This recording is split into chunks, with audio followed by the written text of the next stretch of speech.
Okay, so let's begin this thing. All right, so welcome everyone to the first virtual Ignition Lab pitch competition 2021. My name is Carl Fengler, Associate Director of Career Development, and this has been a 7-month program.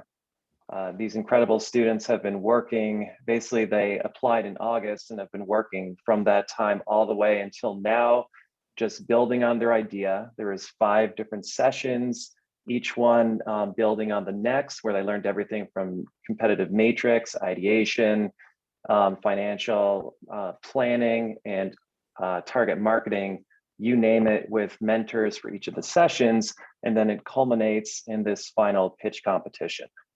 And I couldn't have done it without James MacArthur, who's been with me since the beginning, the entrepreneur in residence, and of course, Fumika, who's been absolutely amazing graduate assistant, basically running all the communications and also being just like a wonderful resource to just bounce ideas and just make everything better. So, I'm eternally thankful to both of you. You've just been incredible teammates and a joy to work with.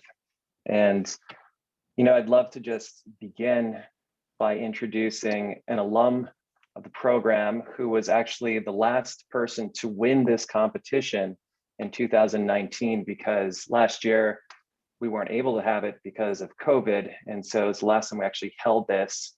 It's my honor to introduce Catherine, and then Catherine, I'll just let you take it from there. Hi guys, I'm Catherine.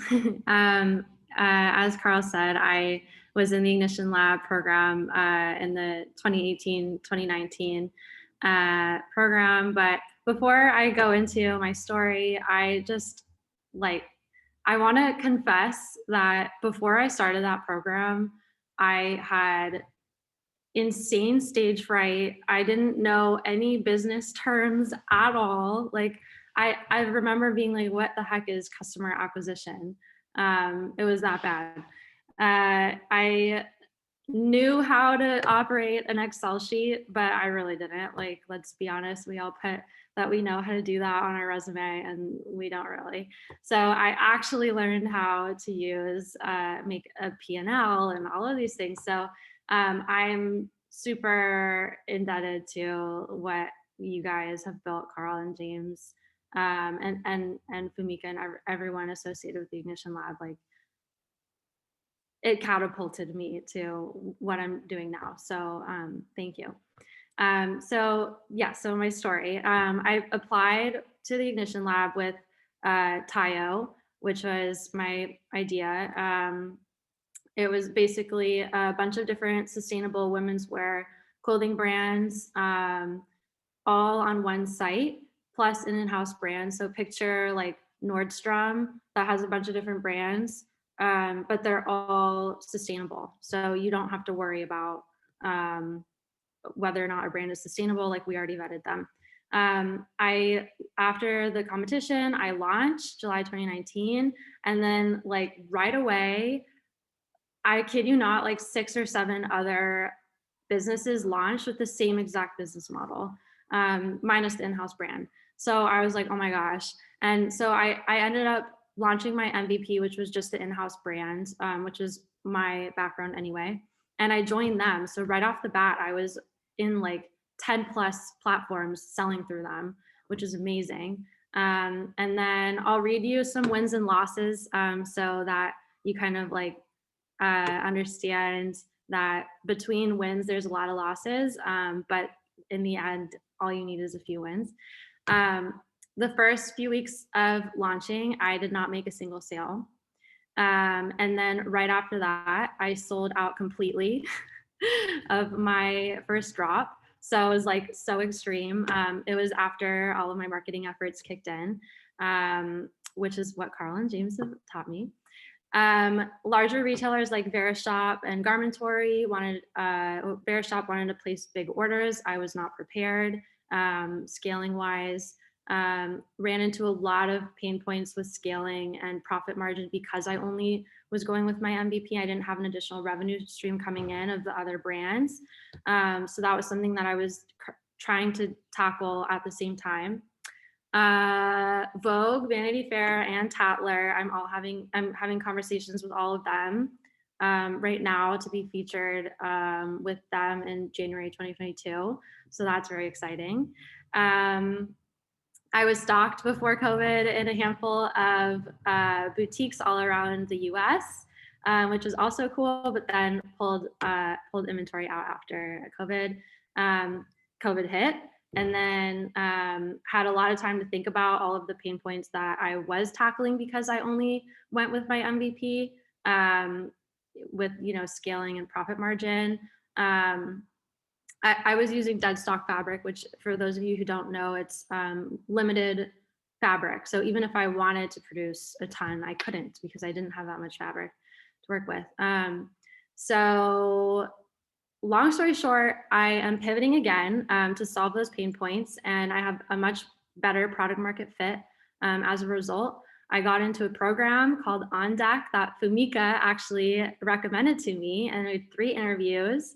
I just got in. My first day is today. Literally right now at 1 p.m. is when they're starting. So like right after this, I'm going and I'm pitching also. So you guys are pitching and I'm going to be pitching today too.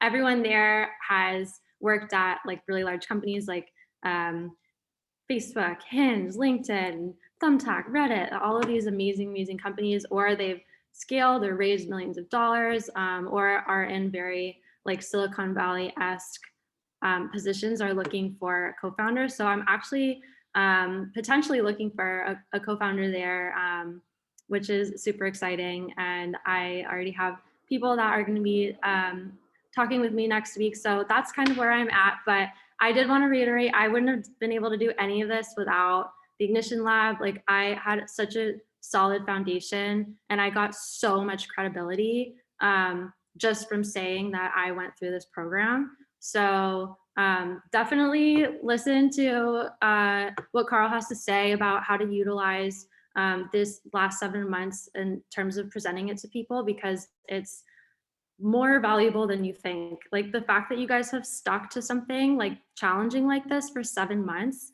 is very impressive, and it already tells people a lot about who you are and what you're capable of. So yeah, if you guys want to learn more about what exactly I'm pivoting to, I will drop my contact in the chat, and I will be watching the recorded session of this because I'm going to be watching. I really want to watch all of your guys' pitches.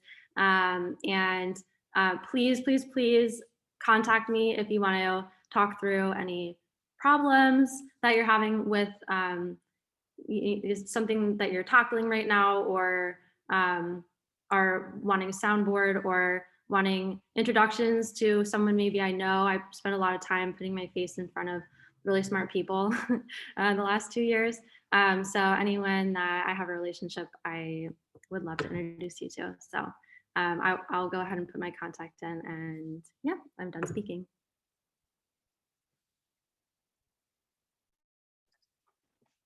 Awesome. Thank you so much, Catherine. I know that you have to run, but appreciate it so much, and so glad that you made time to make this and break a leg on your pitch that you're about to do.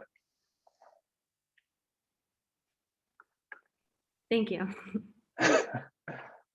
Awesome. And then before I introduce James to start the pitch, I just wanted to give the judges just a brief chance just to introduce themselves, and as briefly or any way that you'd like, just so that we know who you are. Thanks again. Bye, Catherine. So let's see, who should begin? So we just do it. So we start with, what should we do? Peter, then DK. Peter, you want to start us out? Yeah. Can everyone hear me? Good. Check, sound check. My name is Peter Wright. I'm a professor at Pratt. I'm in the industrial design program, and now I'm with the entrepreneur program. I have been doing startups and all of the startup world stuff, pitches and pitch decks and raising capital and building companies for about 7 years now. I'm currently with an electric motorcycle startup named Tarform that's in its seed round of funding. We have 2 prototype vehicles. I also have businesses in the cannabis space, the 3D printing space, and a few other places. So I have a lot of experience very quickly in launching things and trying to scale them fast. So good luck. Thank you, Pete. Thank you, Peter. And then DK, then Katrin, then Matt. Good afternoon, everyone. Happy to be here. Good to see you all. I am a serial entrepreneur. I've built and sold 2 multi-million-dollar companies. I'm in the process of selling a third now. We're starting to take acquisition offers. I started in startups in 2008 by doing due diligence for venture capital firms and M&A firms. Started angel investing in 2010. I'm one of the founding members of the Brooklyn Angels Investment Group. I serve as the director of education. And I've had the privilege I mentor student founders at Columbia, AlmaWorks, Harvard Business School, CUNY, Founder Institute in New York and Washington. And I am a proud alumnus. This is my alma mater. I am a benefactor of the school, which means I write them checks. And I'm always happy to see where my money is going. And I've done a lot of work with Peter's classes that always makes me really feel good. So I'm expecting the same here today. Thank you.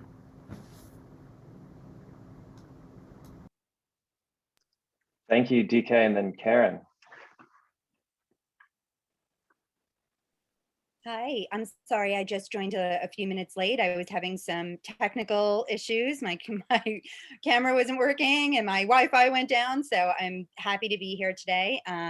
Really looking forward to hearing from these entrepreneurs' potential and seeing, the presentations and a little bit about myself. Is that what we're doing? A little bit about ourselves? Yes, exactly. Yep, just like about who you are, just so that we know. Absolutely. So I am been a fashion tech and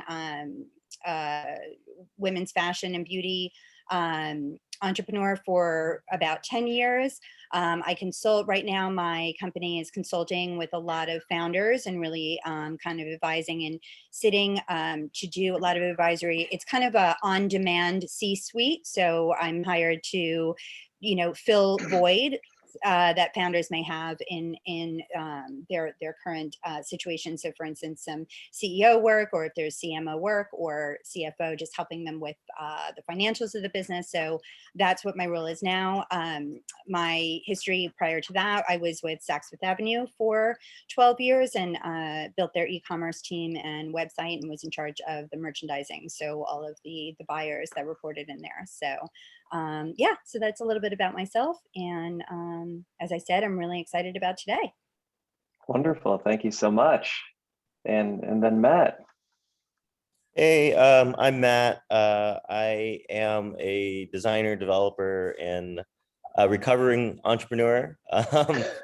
I have been in tech for the last 10 years. I was early at Lyft, and then I spent some years launching innovation ecosystems in Chile, Istanbul, and Myanmar.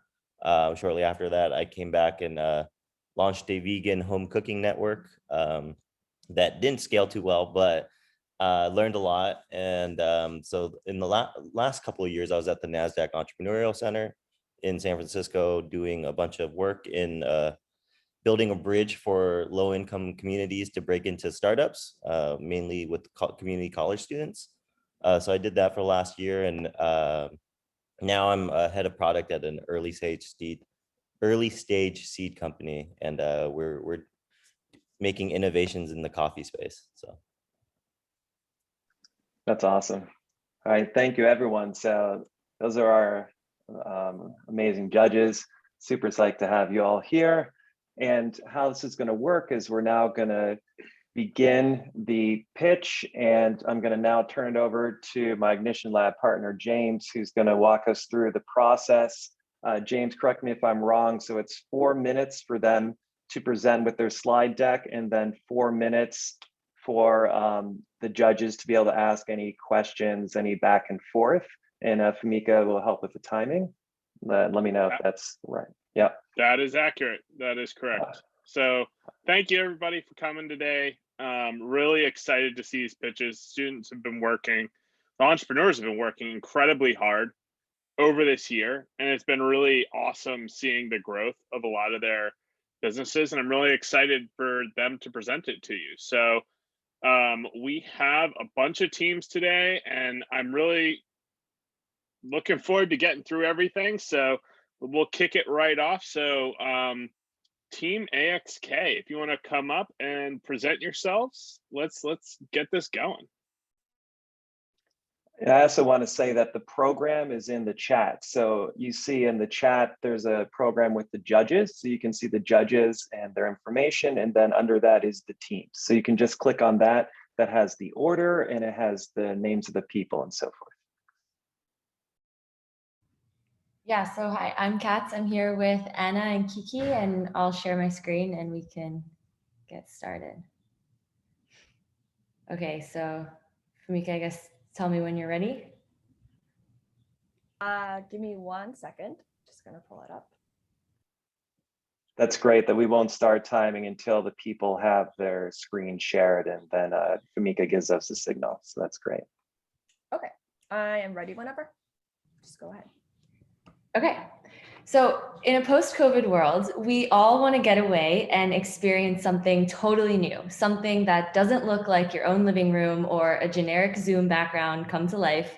We want to be immersed in new cultures and new experiences.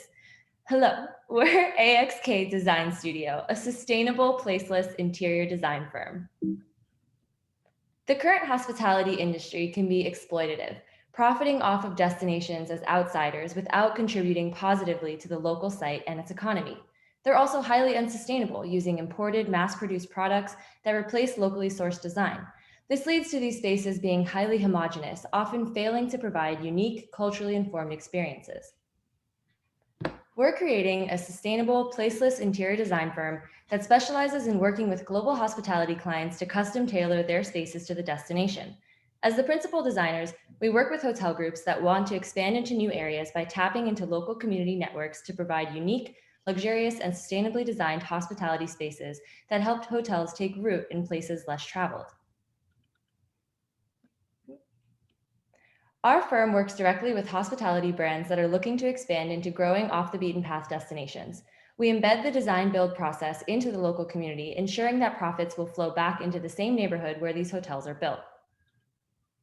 We begin by pitching to potential hospitality client, which can including responding to RFPs. Once we've entered into a contact, we'll reach out to local design schools and builders to form a community-based network, which will give us the insight and connections to start a truly community-based design and build process. Our final product will be a sustainable luxury hotel infused with local culture that actively grows the local economy. The initial 6 months would be based entirely on sweat equity, where the firm responds to RFPs put out by chain hotels looking to expand. Once we've partnered with our target client, our revenue would be design fee that is typically 15 to 20% of the project value. Based on our research of the current market, that works out to be an average of 4.4 million per project. This revenue will be distributed among our design firms and the local design network to make sure the money goes back to the community that we aim to build. Immersed travel is a growing market. Airbnb is one of the most famous hyperlocal hospitality offerings, and pre-pandemic, they were booking hundreds of millions of stays. Hyperlocal hotels are also new living options for the growing sector of people who are working remotely. Whether working or traveling, people want to stay in places that make them feel they belong. Our competitors are a range of hospitality brands that are currently working towards the same goals. Aman, One Hotels, Banyan Tree, and Conscious Hotels are the top sustainable luxury hotel chains that are expanding to destinations ranging from Bhutan to the Dominican Republic. These combined chains have hundreds of millions of dollars in sales every year, and the industry is only growing. We interviewed almost 100 people of all ages to gauge interest in this kind of work. 9 out of 10 respondents said they would be willing to pay more to stay in an environmentally conscious, culturally informed, and community connected hotel. More than half the respondents said that they would be willing to pay 5 to 30% more than normal for this kind of hotel. The industry for sustainable ethical tourism is growing at an exponential rate. Finally, here's the team. Catch the Manaha. Yeah.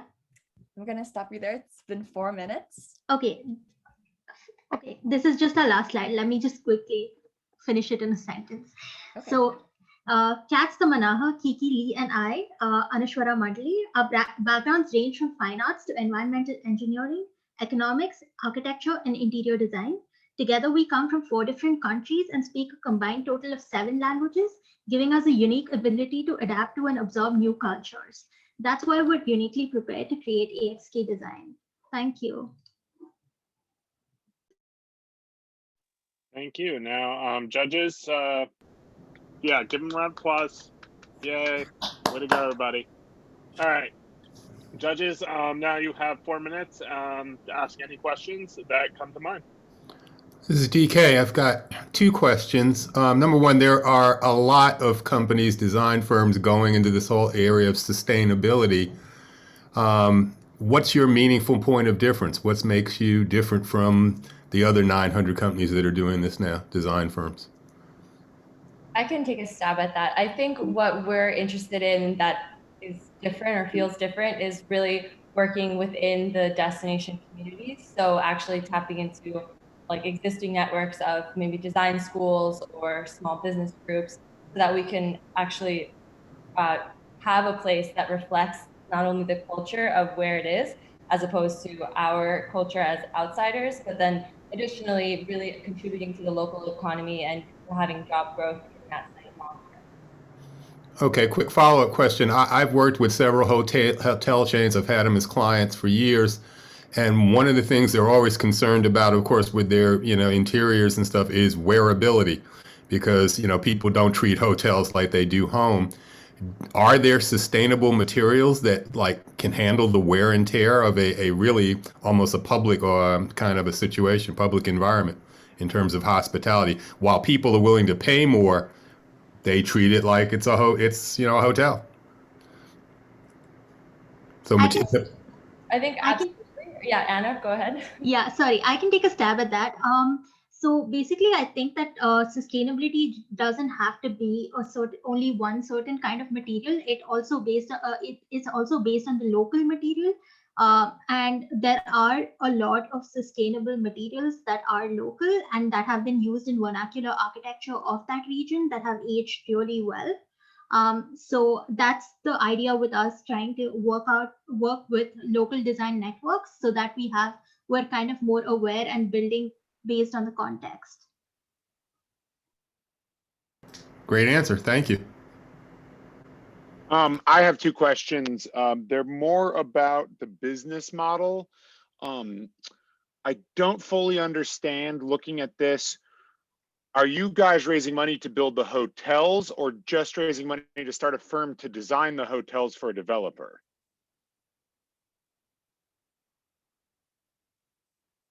Yeah, I can step for that. I think we're not building hotels. We're gonna work with chain hotels, luxury chain hotels. So like they wanted to expand their business. So we're doing research and find the destination for them, and also like design for them, have the cultural based local design.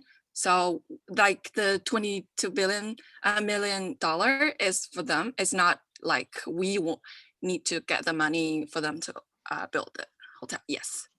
Okay, so my follow-up on that one is, then this deck is to educate them about your firm so they'll hire you? We were thinking combination that and also for media and this sort of initial stage of sweat equity, like this is sort of almost a pitch of us as a firm. Mm-hmm. Okay, I was just trying to understand. Making clear what your deck is intended for is really good, because I was a little confused. I wasn't sure if you're trying to raise money or you're just trying to give me a case study. So being really clear in what your final ask or whatever you want from your deck, and understanding that's really important, I think, just for future reference. Thank you. Yeah, I have a couple of questions. Like, what are some of your long-term visions, and like also like where do you see that that you'll be able to find all the local artisans or the local products? Like, how do you see about sourcing that? Okay, I can answer that. I think that our idea was to work with young designers and that who are out of school. So our starting point would be to reach out to schools and design institutions that exist within the country in order to make sure that we provide opportunity as well for young emerging designers to work with us. As per the long-term goals, I think that the idea is to kind of the hospitality industry is kind of really changing at the moment because of COVID as well as in general. And I think that now is a great opportunity to really reimagine what hospitality looks like for us. Yeah. Do you see yourself going into possibly being a product-based company rather than being like a consultancy?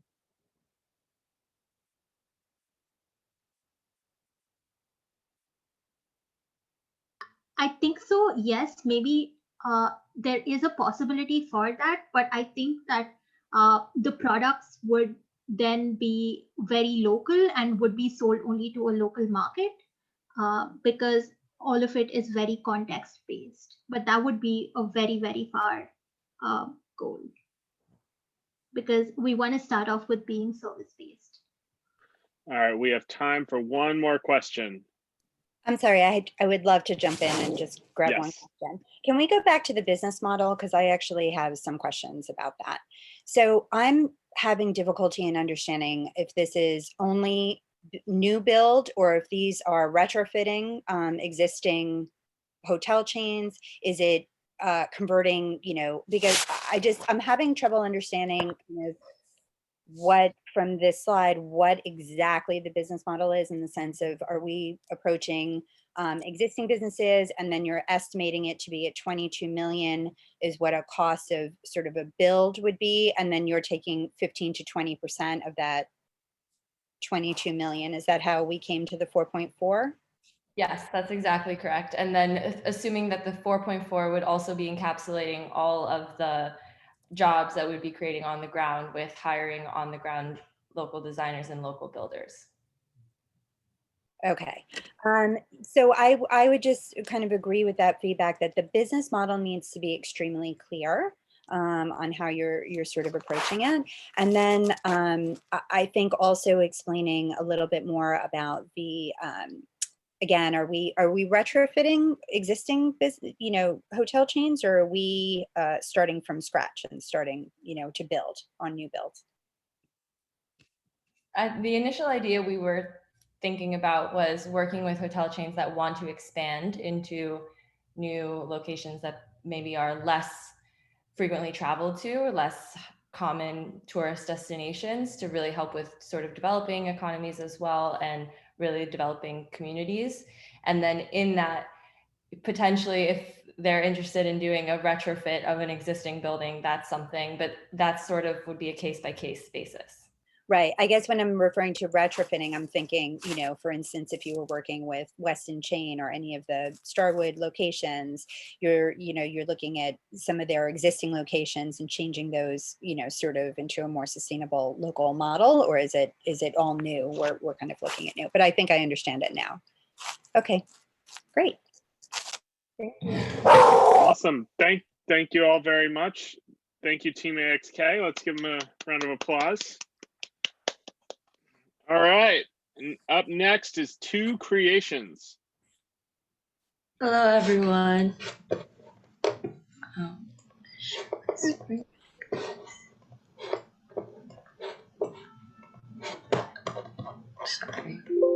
Can you hear me and see my screen properly? Awesome. So My name is Melissa too, and I want to present to you guys my latest jewelry collection, The Odyssey of Our Time. So have you ever felt the difficulty to connect with people and to share your thoughts on topics of interest, especially since most of our interactions now take place online? We use jewelry as a fashionable method of expression to convey our perspectives on our cultural and personal values. And for our latest collection, The Odyssey of Our Time, we focus on our connection with nature and sustainability in the present time moment. And we use the designs features inspirations from the Genesis or the ancient stone carvings, traditional landscape paintings, and we reinterpret them with modern elements such as emojis or I can show you the designs now. This is one of our major projects where we start off from a fine craft where you use fine silver and handcrafts and develop two lighter collections where we use more affordable materials and more elegant designs. And this is a limited necklace that we'll be only making 5 pieces in a year, and it illustrates the process of animal food chain in emojis. This is what I call the essential kit of 2020, where it contains all the necessary objects that we need to survive, which is a card holder, a key, and a mirror. This is a design that was inspired from the New York Harbor that I think is a very great representation of our city and the industrialization of our city. And this also has a more lighter design that is more casual and suitable for daily wear. And how the pieces are made is that we merged modern production methods where we build the models on rhino and have it print in wax and cast into fine silver. Then I apply enamel on top to create the vibrant colors. For last year, in the year of 2020, I launched 2 light collections by myself on my website and Instagram. And with the help of a friend to take amazing photos for me, I was able to make $700 in the month of July with only $200 to $300 money to invest in. And this year, I have Edward joining me as my financial advisor, and we came up with a financial projection for the next year, where we'll be for the month of August to October, we think that we make about almost $8,000 a month by only selling enough products that we are capable of producing. And we're basing this number off our previous revenue and the local market. And hopefully by the month of December and forth, we can launch our product into those places. But so far, what we need is enough investment money to operate our studio and also enough for our marketing fee. And what we came up is that after a year, we would, with only $15,000 investment money, we would have a return of almost 80% on the return. And thank you very much. Right on time. All right, thank you. Judges, question? Oh, yeah. Thank you, Brandon. Excellent. This is DK again. I'll speak. Marketing fee of $7,000. What is that marketing fee? What would that be spent on? It will be on online marketing, our Instagram and website and Facebook. Okay, let me back up. I think your presentation was very nice, and I think your jewelry is gorgeous. I mean, it really is nice. It's novel. It's quite beautiful. But ultimately, in this market, it really does become it's really all about marketing and brand play. So who is actually going to direct? Do you have a marketing expert on the team or someone with deep marketing expertise on the team, or do you have access to that person? That is something that I'm also trying to ask you guys about, is for marketing advisors or someone you can help me to connect with on marketing. Because so far I'm on my last semester of thesis, and I will have a show coming up in April 19th, where you guys can see all my works in person at the Decal Gallery.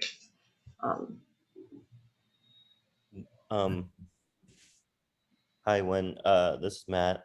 Do you have any type of social following online that like talks about your pieces or anything like that? $7,000 from a marketing standpoint isn't much money if you're doing digital marketing. You could burn through that pretty fast if you don't, depending on your clients or anything like that. And it would be interesting if you built a social influence on like YouTube or TikTok or things like that about you building these pieces and the story behind the pieces. So now you can create more of a story behind every piece. I'm not sure if you thought about leveraging marketing like that. I have thought about doing campaigns with influencers where we can do like a giveaway or something like that on our lighter designs. It's definitely something we have put into consideration. We'd like to do that. So this is Karen. I'm just going to jump in a little bit. If we can go back to I think what you really need to start with is kind of a full-fledged, you need to really build out the business model and the business projections, because you're sort of, if we go back, can you go back to that end slide? Back one more. Sorry. Okay. It's the one with the numbers on it where the last one. Yeah, the last slide. Okay, fantastic. That one. So if we look at this, there's a couple of things to keep in mind. So when you say the first 4 months cost of goods, how do you know how, I think really breaking that down and understanding how you're doing it, planning to sell your products to Saks Fifth Avenue, Bergdorf Goodman, that's a wholesale model. In a wholesale model, your cost of goods gets dramatically shifted. Your execution, your gross margin plan totally changes. So we need to think about what that looks like. Breaking out what percentage of your business goes to wholesale and retail. Coming from Saks Fifth Avenue, the one thing I will say is Saks will not buy product typically until we're talking a certain number of years down the line, where they see consistency with the line and growth in the designer and where you're kind of taking it.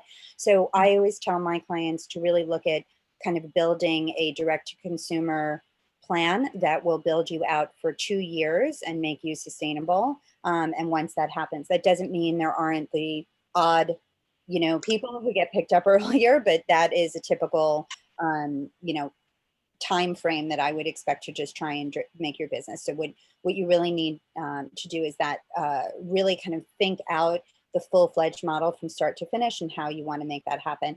You can always hire out to do marketing, but it's hard to, your marketing for your first year should be about 20% of what you plan on generating in revenue.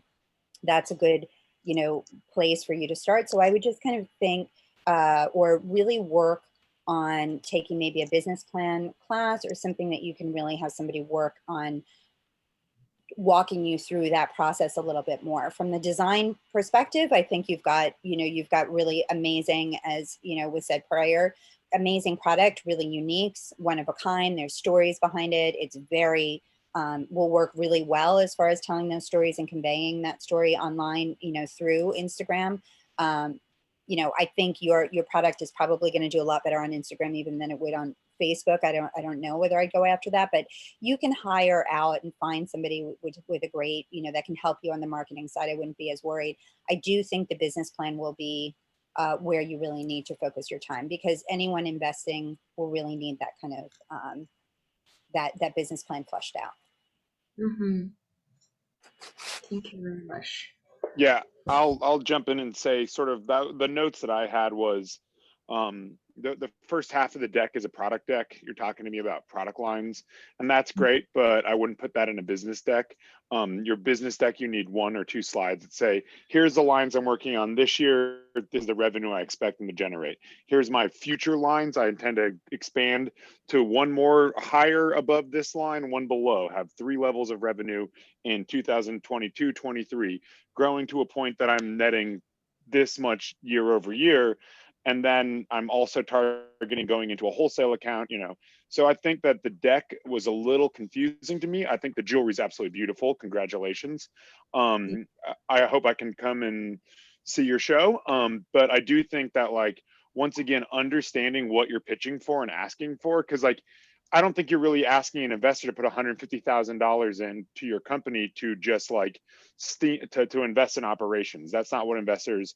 They're not trying to like help buy you an apartment. They want to have a plan of return. So I saw your return on there. I ran the numbers. It didn't add up to me. And I think Karen pointed that out really well too. So I think fleshing out the business model, fleshing out its growth scale and how it grows, and showing that clearly with infographics and being a little less product heavy would help a lot for a business pitch where you're asking for money. Awesome. Thank you very much, judges. That was fantastic. Again, thank you. Congratulations on the pitch. That was really great. Thank you very much. And the jewelry looked amazing. And with that, let's go to Team Bagasse. Okay, here we are. Okay, let's get started. Okay, great. Hello, we're here today to tell you about a lucrative untapped opportunity, toys made of bagasse. Today, 90% of toys are made of plastic, and there are 2 main problems with that. The first is the amount of non-compostable waste that it generates. Last year, according to the Toy Association, the toy industry created 3.6 million tons of plastic waste, or the weight equivalent of 18 giant cruise ships. That's 18 giant cruise ships every year of toy waste. The second problem is the toxicity of the material. Of the thousands of chemicals used to create plastic toys, 387 have the potential to cause cancer. In California, Prop 65 requires toy manufacturers to add this label to their toy packaging. But if you have to put this kind of label on children's toys, why are you creating the toy in the first place? So is there a toy that is truly non-toxic? Our team worked with a group of stakeholders, including the material supplier, designer, manufacturer, to develop the world's first toy made of bagasse here in front of me.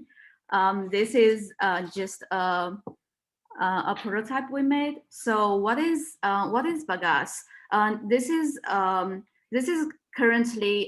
a waste stream from sugarcane production. So currently bagasse is made with tableware. We work with manufacturer to understand the feasibility of turning the bagasse material into the toy, that the prototype that I'm showing you here. Because the bagasse has already made into tableware, we are able to add food grade chemical and the food grade colors to make this toy to be same level as good food grade. And then the biggest feature for this material is that this can compost in soil from 45 to 95 days. So meaning if your kids ever get bored of this toy, you don't need to feel guilty to throw this away. And it's a lesson to teach them how to compost in soil. And then, but compost in 45 days doesn't mean it's not durable. It can be in the dry environment, last from 3 to 5 years, and can be waterproof. And then you can make different ways to play this toy. And then the production, let's look into the approach of cradle to cradle process. With the planting process of sugarcane, it grows from 12 to 18 months in tropical area. And then, not saying that sugarcane is the world's largest industrial crop. So we have tons of raw material to work with. From the sugarcane production, we get 28% of bagasse from the other, rather than like sugarcane juice and the other material. Like I said, it can compose in soil fairly quick. And with our toy, we're able to make this with about 99% of this natural fiber material. And then later, once you done with your toy, you plant in the soil in your backyard, or actually using as a fertilizer to grow more sugarcane to make more toys. So here's our sustainable toy market. There's been a rapid growth in toy market recently on the eco-friendly and sustainability trend. And on the right, we can see we have listed out competitors for the eco-friendly toy brands and positioned ourselves where we want to be in the market under the measure of price and how easy the product can be composed. And here's a price comparison we made, scoping it down within the range of the same categories and size of the toy compared to our prototype. We have listed out a range of price from each brand and come up with an estimation for our final price based on our cost structures and where we want to be positioned in the market, which our final cost is $22. And for the cost structures, now we had calculated from the FBO cost, transportation cost from Thailand to USA, the loading cost, and ending up adding some margin of the net profit for ourselves. Next slide, please. And for the you're at 4 minutes. Could you go through the next few? Just kind of summarize them. Yep. So what's next is like we're gonna finalize our products and go like try to focus on R&D and finalizing the real production process, like what we need to do, what we need to have, so we get the true cost, and then continue on the marketing. And just to let you know that our team has 5 people, but in terms of the time, only 3 of us are here to present. But Lou and Nay, if you can say hi, that'd be great. Hi. Hi guys. So I know the toy industry really well. I just have a couple questions. Do you guys have a patent on this material? Nope. So the material currently is available to everyone. There are R&D research in, because this is a world first bagasse toy, so we need to have more R&D in the production process to know what exactly the percentage of chemical, what kind of chemical we need to add, so that process we are planning the process in the next 1 year. Okay. Yeah, I'm the only reason I was curious is because I actually see this more as a material play. You develop the process and then you license it to Hasbro or Mattel or whoever. The toy industry is a fashion industry. It has a lot of repeat turnover and things like that. So like, if you are going to launch your own toy line, you need to do a lot of play testing and really get your forms and your play patterns right, because as much as you're selling the parents on it being sustainable and recyclable, that's great. But if a kid won't play with it, it doesn't matter. So it's important to make sure kids will play with it. Also, this would do great on crowdfunding. So a very nice project. Good luck. Thank you. Yep. Yeah, I reiterate what Peter was saying. I do like the fact that this is a partnership play where you can sell the resources to like Hasbro or anything like that. I love this idea, by the way. I don't have kids yet, but I can just imagine if I was a parent, if I saw like a label that said that these toys are sustainable, and then like rather than dumping it, my kid could just bury it. Like that can create a whole fun narrative around that as well. So great job. I would say that I absolutely agree with everything that's been said so far. Can I ask you to go back to the competitive slide? I was really happy to see that slide. The one that actually you had it laid out with Haba and okay, this one. So I do think that this is an incredibly important place for you guys to really study and understand. I do think the idea that Peter had mentioned about potentially looking at it from a materials play is an amazing play. I will also say when I had a small boutique children's business where we worked with a lot of new parents. We worked with probably about 150 couples a month coming in and out of our location. And we did launch with a lot of smaller brands that were just really starting. Green Toys was just starting at that point. And there were some others, you know, I mean, Melissa and Doug has now really blown up. It was very small. So you can do some boutique sort of approaches. But I do think that really understanding, not really, the compost is a great sort of interesting idea, but I think really understanding this market and how you would kind of play in and be able to grow is extremely important. And then also understanding just really some of the risks that end up happening. You know, there's a lot to sort of talk about when you talk about, you know, alternatives and children and liability issues and things like that. So just kind of thinking about how that works, especially when you're importing and the production's not being done in the US, that could be potentially challenging to sort of launch an entire brand there. So I would just kind of consider those things. But I agree, I think this idea is amazing. I think there's so many different things that you can do with it. Even from the idea of doing, as you said, it's being used for tableware now, you know, expanding on that in the children's market could be really interesting. And I'm going to ditto what everyone else said, particularly what Karen just said. I sat here thinking of all the other types of products beyond toys that this could go into for children and adults. But if you're in the toy space, definitely for children. I'm working with a game piece company now.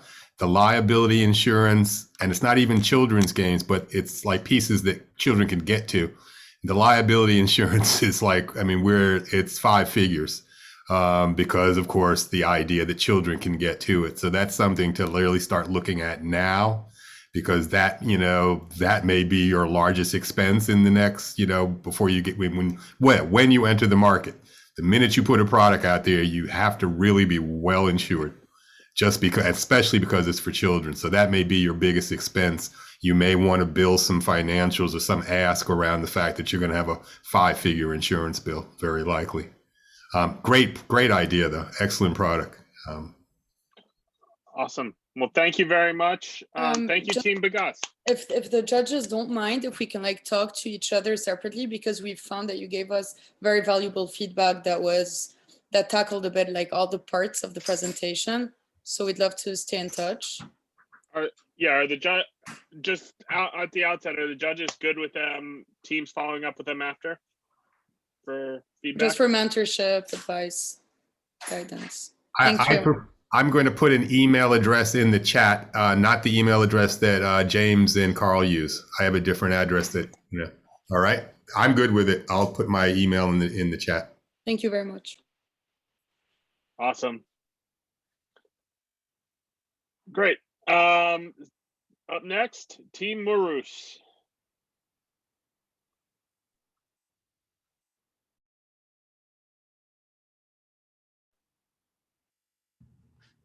Great. Amy, are you going to share the screen?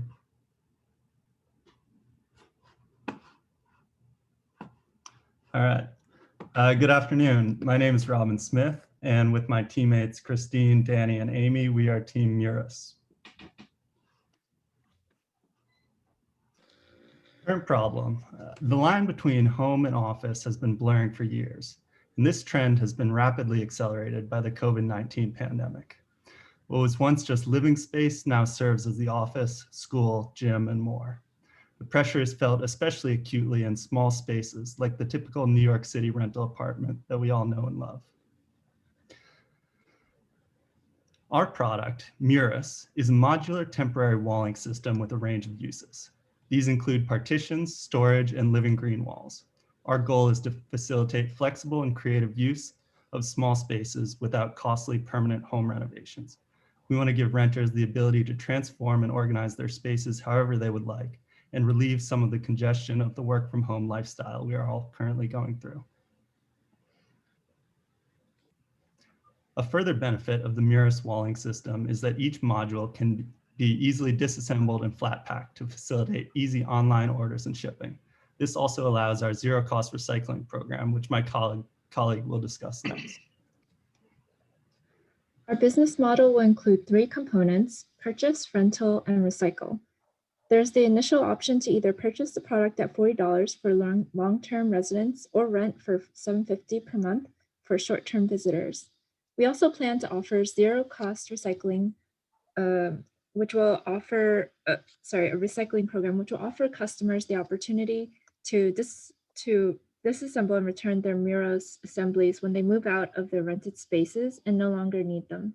This will contribute to our goal of being a low-waste company and reduce our production costs as we can reuse return units. Overall, we estimate an initial upfront cost of $75,000 to $100,000 to create 5,000 units. So the unit cost would be $5.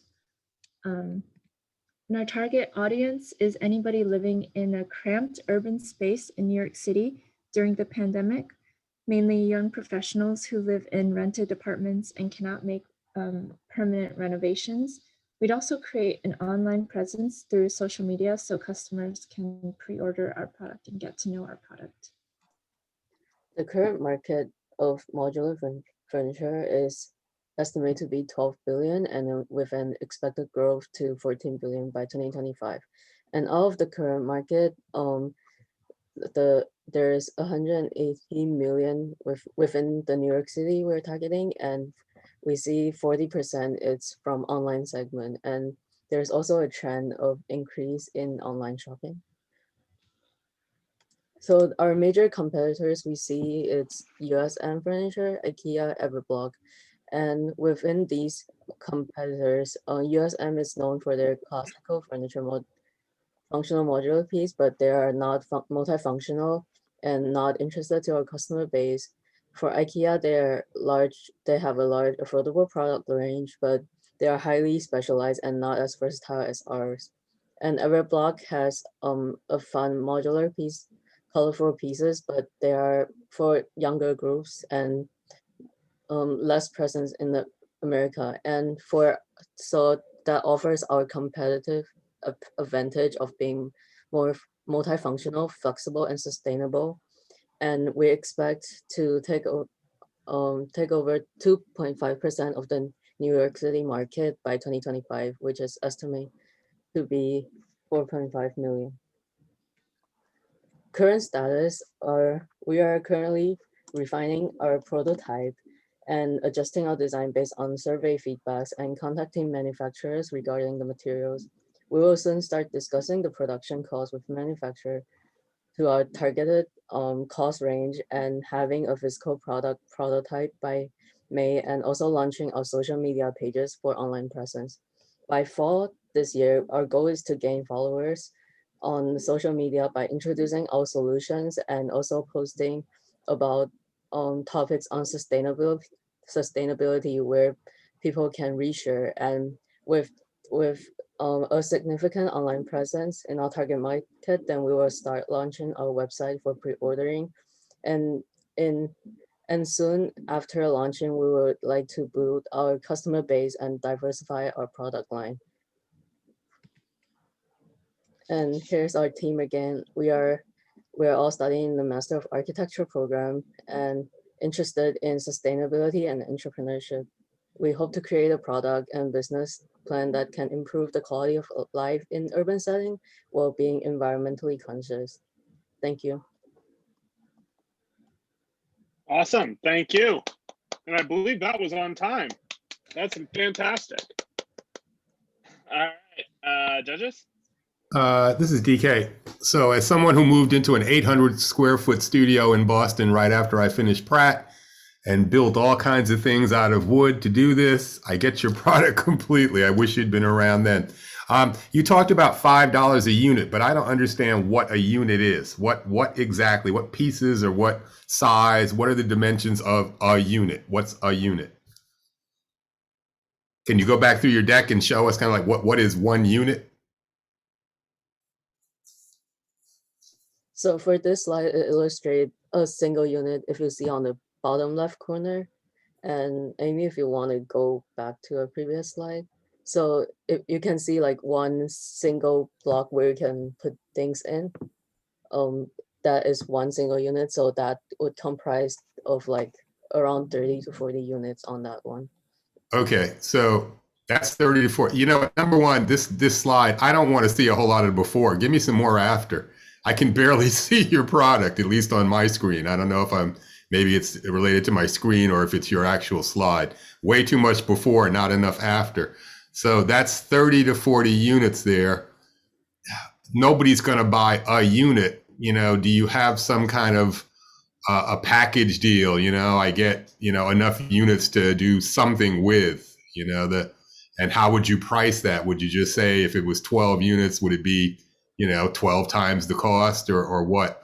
But who's going to buy a unit unless, I don't know, could a unit be a side table by my bed or something? But you get where I'm going? Like one unit is like kind of useless information. I don't see people buying a unit. So what are your tiers? What are the packages? How do you, I had the same question as DK. I had how many average cubes does it take to make a wall? And like what's your average pricing per divider total? Same question, different way of looking at it. So any thoughts on that? Will there be packages? What would a package go for? Yeah, I think that's a great point that we still need to work out a bit. I don't want to give you a number that hasn't been completely computated, but we will work on that. Thanks. Okay, and how wide is it too? I didn't get like the depth. It's about a foot deep because we want it to be usable as shelving space and storage as well as partition. Have you built prototypes on this yet? We're still working on that. Okay, because I can't imagine 12 inches being stable at the height I'm looking at on the right. Like. Well, I guess the question is, what is the material? There you go. The weight, so that just we can. I'm trying to understand. I think the biggest challenge that it's a great idea. I think we would all agree that it's a great idea. Any kind of modular way that we can break up a room is always interesting. But I guess my question is, my mind went to, how many units, as everyone else has already mentioned, how is it sticking together? Like, how are you connecting those things and building so that it actually connects?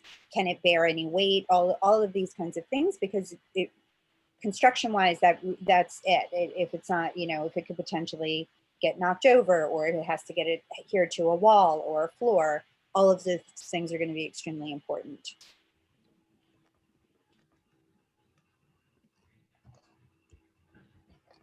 Yeah, we're doing some material explorations with mycelium, some recycled plastics, bioplastic composites, but they're still in the process currently. Have you worked with have you showed this to Sayway, the architecture professor, yet? You should find him and show him. He understands startups, he understands business, and he understands like modular like walls and stuff. I think he'd be a huge asset to you. So I'll throw his name in the chat. I'll just direct message one of you guys.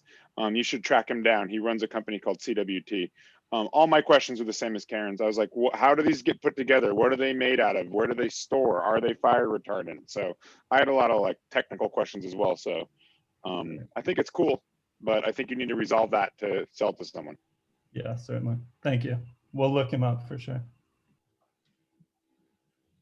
Yeah, my questions was around cost of goods and like how, on average, like what's the margin of every cube that you make by selling it?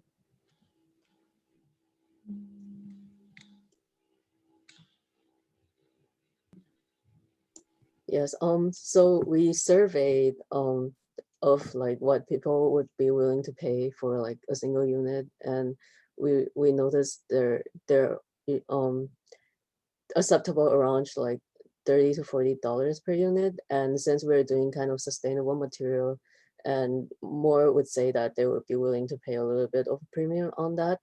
And we're still exploring our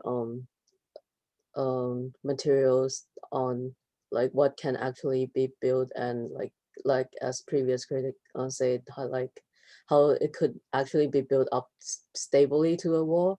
But we're looking to like keeping our costs down as like around $5 if we like manufacturing in kind of a wholesale.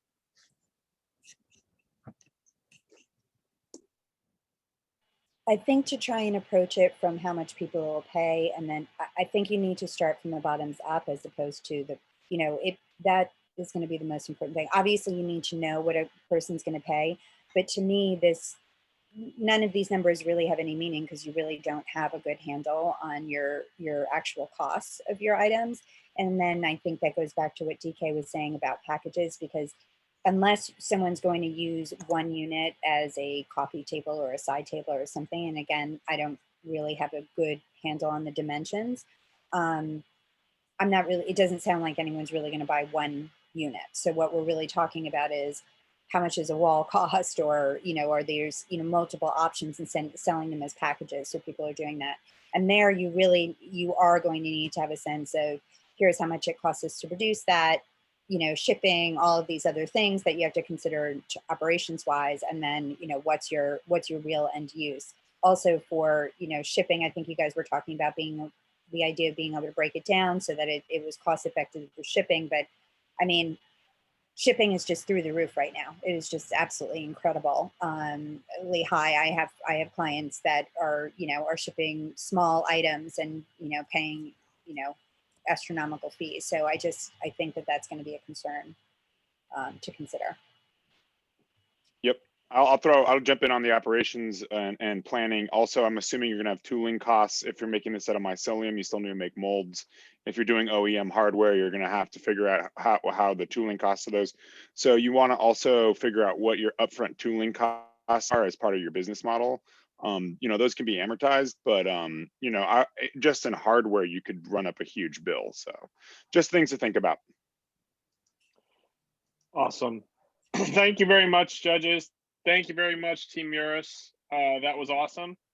I'm glad I was able to get your name right the second time. That's good. And now let's move on to Second Skin. Thank you, everybody. Glad to have you with me. Let's just make sure everybody can see. Do we have visual? We do. Second Skin, because your safety is in your hands. You may not realize this, but many of us became aware of the fact that we all happen to touch our face many times per hour. We've all learned in the past year that aerosolized viruses are the most contagious form, but the second most typical way that a human being becomes infected is simply by touching their face, whether it be their eyes, their mouth in particular, their nose. And as a result of the knowledge we've all learned in the past years of coronavirus, we've learned, of course, that masks are important and a growing market, estimated to reach about $7 billion US globally by 2027. So we interviewed people who are buying reusable masks, and it turns out they're very terrified about what they come in contact with. 85% of all reusable mask purchasers carry Purell, and most of those people who carry the Purell, they don't believe that's good enough. A full 50% of people buying reusable masks want a better solution. Some simple computation means on the low end of the scale, there is a market to be had in providing better hand protection, which could grow to as much as 3.5 billion or more by 2027. The better alternative to Purell is Second Skin gloves. These are all-day wear gloves. They are treated permanently with an antiviral. They are so comfortable and thermoregulating, you'll forget you're wearing them. They are designed to be fashionable and smart design. And as you can see from some of the lifestyle shots, they're meant to be worn everywhere. You're going to forget they're on. There's a lot of engineering and design that went into making these gloves. Of course, the antiviral being the most important, but also the fabric. It's very unique breathable wicking technology, which is thermoregulating, so your hands never feel hot, even in the summer. They're touchscreen friendly on all 5 fingers. They're designed for extended wear without any impact to your skin biome. They're designed to be perfectly form-fitting and so lightweight that, yes, again, I've said it, you'll forget you're wearing them. We've done a lot of work so far to validate the product and pursue the reasonableness of our estimations in the market. We've been very fortunate to have secured a few good opportunities for manufacturing the product. We've identified specific fabrics that are ideal for the thermoregulating and cooling. We've gone through 2 rounds of prototypes and we have now perfected the final design. We originally planned to go to market a combination of direct-to-consumer and private label for the largest consumer brands. But after talking to our advisors, they recommend strongly that we go a different route and target commercial verticals, the government, travel, hospitality industries. Basically, instead of targeting consumer markets where one decision maker may buy 1, 2, or 3 pair, go to markets where the decision maker is buying 10,000, 20,000, 50,000 pair for deployment to the people perhaps behind the register instead of in front of it, or at the State Department, or on cruise liners, etc.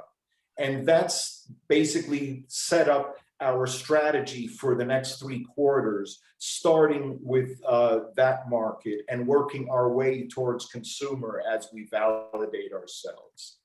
We believe that this market will grow very quickly, and with a single investment round of $800,000, we not only can build the sales team, perfect the manufacturing, and reach out to those major clients, but we can build out the web presence and marketing necessary to support this one single round of funding to bring us to profitability and beyond within the 2nd year. There is competition. Robert, we're at past 4 minutes. Okay.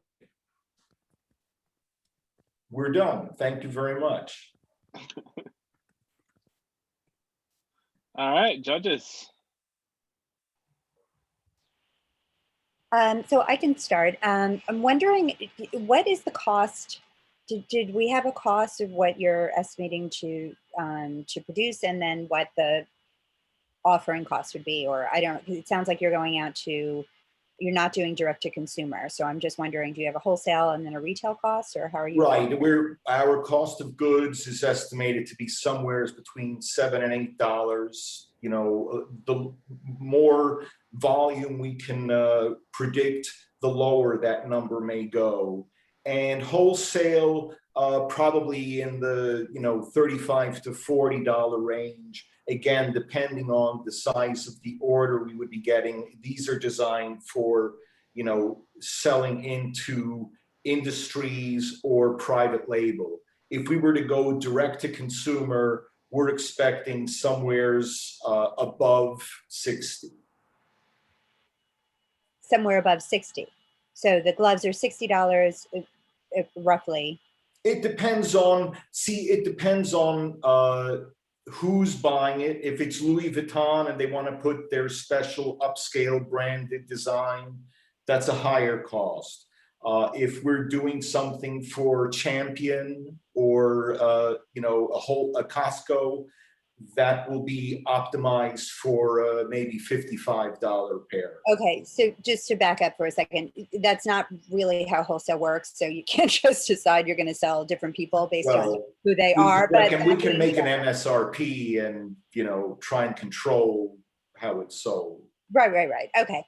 So just so that I'm just trying to understand. So, and do you have? I wasn't clear on whether you had the fabrics finalized or because it said that you're talking about it being, regulated, temperature regulated, and also it sounded like, that there was some antibacterial properties to it. But is this a specific fabric that you've sort of cornered the market on, or what is it about the fabric that makes it so unique? I'm going to actually jump in here. Yes, Freya, thank you. So my background is specifically in fashion and fabric. I also teach fabric at Pratt. So I've been doing performance fabrics for probably about 35 years, and I am very close to the market. So I found some really interesting fabrications and applications. The antiviral application is based on mineral application. It bonds with the fiber and it's non-ionic, so it doesn't wash out, it doesn't pollute, it doesn't hurt anything. And the actual base fabric is recycled, and it's polyester spandex, and it also is cooling. So it has the way it's knit makes it cooling and thermoregulated. So the fabric is not your invention. This is something you're buying wholesale and then going to make into gloves, or?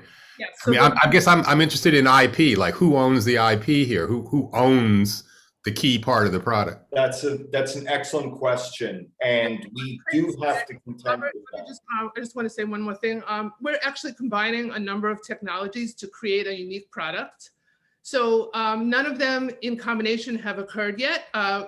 Due to the way that we've done our research, we've found 3 different technologies and we're combining them. Robert, you could take the. Well, Yeah, wait, hold on. Let me finish up with Freya since she's going there. You have a pair of them on, obviously. I do. I have a pair of them on right now. Cool. All right. Yeah, so are those 3 technologies combined? Does that equal a strong utility patent? I mean, is there any kind of IP protection on this? Well, that you can get on this? The circumstance right now is that what makes this magic most important is the topical application. That topical application, we are talking about arranging an exclusivity with the creator. There's one company on the planet that is allowed to say in the United States that their solution is antiviral. All the other companies out there that are making similar products are only able to talk about odor, control. This one provider is talking to us because of, as Freya said, the blend of other fabric technologies. We are discussing with the topical provider exclusivity so that we are the only glove with these summer weight features. Whether that turns into a patent DK, we need to consult with a lawyer, because there's all these levels of obviousness that we would need to overcome, as you understand.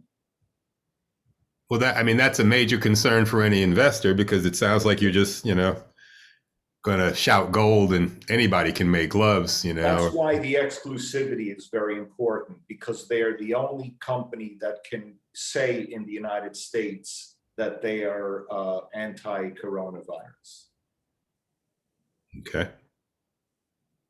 I think it's an interesting idea.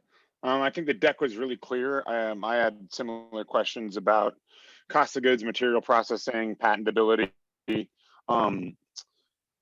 I think it's just, I think there's just like something like I think it's a great idea. My biggest question was, are these disposable or are they meant to be washed and reworn?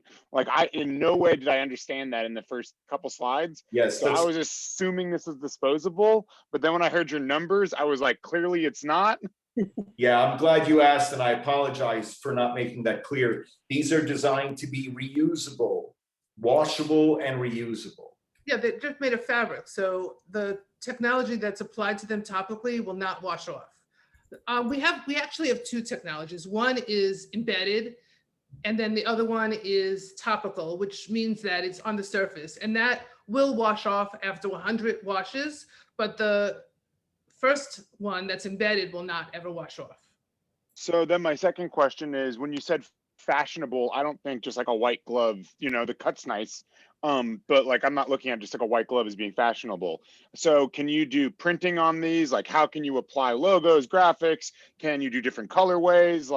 What is the option to actually make it a fashionable thing, to add elements, to make it more fashionable than just white? So this fabric is proto fabric. It's our only choice without going into production knitting hundreds of yards. And it's a ugly kind of situation here, in my opinion, as a fashion designer, but it's the only one we had. Also, the touch screen technology that you see on your screen right now, these little black swirls, I don't like that. Robert doesn't either. We want it to be tonal and very subtle.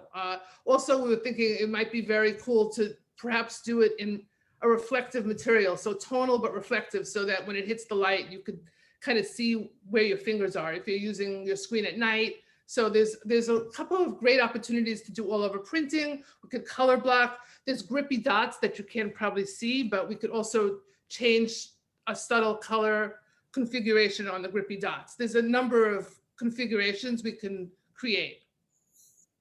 And Yeah, hold on. We gotta let Matt talk, but let me just say, for your deck, you should show some examples of how it can be fashionable rather than just showing the white glove, because it, like, investors are creative, but they don't always make the right jumps. So like having that, like spelling out, like, here is it with a Louis Vuitton print on it, would have done so much for me.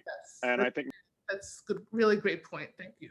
Yeah, my questions were around like, are they disposable? But that was answered. And it would have been great to see it applied to like partnerships and like how you could like redesign it and have all the different types of brands on it. And I didn't understand if it was like you were creating your own brand or you were creating like a material that other companies could use to design their gloves. Yeah, so ideally, we'd love to see everybody else's name on these. We just want to be in the background making them in every style, color, pattern, and be the source, but not necessarily the face to the consumer. However, the notion of selling into commercial verticals is one we feel is worth pursuing first. Could you own the material like how Gore-Tex owns Gore-Tex and then does all the partnerships with all the different brands? We've talked to at least one American company with hundreds of mills worldwide. We've discussed the idea of owning the fabric when it comes to this application. That's the same status as we have with the topical provider, which is everybody's open to that idea because nobody's making summer weight gloves right now. We're basically creating a new retail category. This is DK. Are you all familiar with Protex? Is this Protex, or are you familiar with Protex? The name is familiar, but I don't recall. There's a Korean company that has the same kind of a material. I don't know if it's textured and all like yours. I don't know the actual properties of the material, but there's a Korean company that has this out there already. They've been having a hard time finding a lab to test its anti-COVID properties because of biohazard level 3. That's all of the competitors have that exact same problem. That's one of the things that attracted us to the company we found. Okay. All right. I hate to cut it off. We still got 2 more teams to go. And so thank you very much, Second Skin. Thank you. Thank you. That was great. Let's give them a big round of applause. All right. Team Grabbage. Okay, let me share my screen.